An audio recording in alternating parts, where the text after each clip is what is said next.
आई रे माई, अरे लागत है कि जान चली दादा।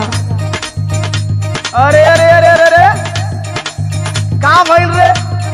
चुपचाप सूते के तकाल लगरी पाड़ी मातिन सो करे रे।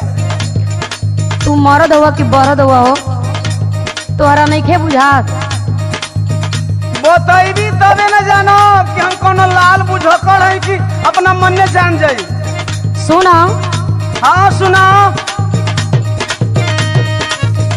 तनी दाबा राजा, तनी दाबा राजा, टूटले कमारिया। आइल लागत तू कमर के कमजोर बानी।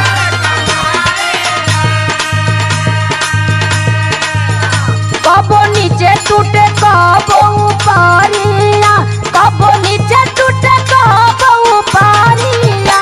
तनी दाबा राजा, तनी दाबा राजा, टूटले कमारिया।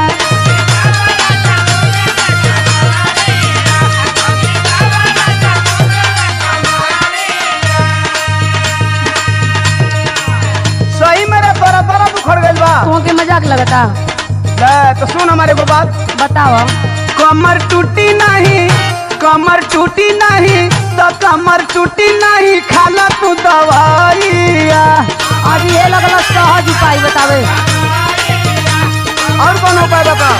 कतनी दवाई खा भाई नहीं के ठीक हो।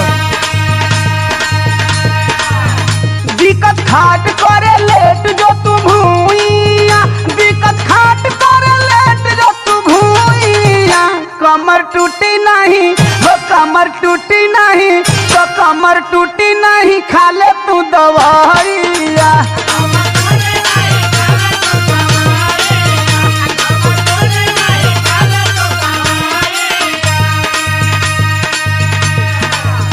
अच्छा तो बहुत मर्द हुई लेकिन तोहरे लेखा ना हुई। हाँ तो हमारा लेखा मर्दो कोई नहीं खे। हाँ। जान अपना में हरिया के बुझेला न डर, हम के बुझाला बकलोले बड़ा मरद। बकलो हती तो तोर बाबू हमसे तोर बियाह करता। तो हमार दर्द तो के ना समझ में आवत है। सारा देहिया में उठेला लहरिया, सारा देहिया में उठेला लहरिया। तनी दाबा राजा, तनी दाबा राजा, तनी दाबा राजा, टूटले कमारिया। थर्मामीटर तो से बर्दाश्त होई। एकरी अलावा कुछ और जाने ला? सही सही दुखता की करताली ढोंगावा, सुतही के बेरी कवनु पटल हरोगावा।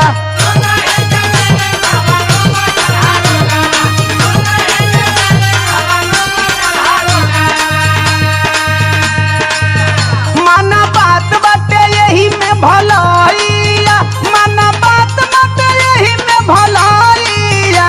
कमर टूटी नहीं, कमर टूटी नहीं, कमर टूटी नहीं, खाला तू दवाइया।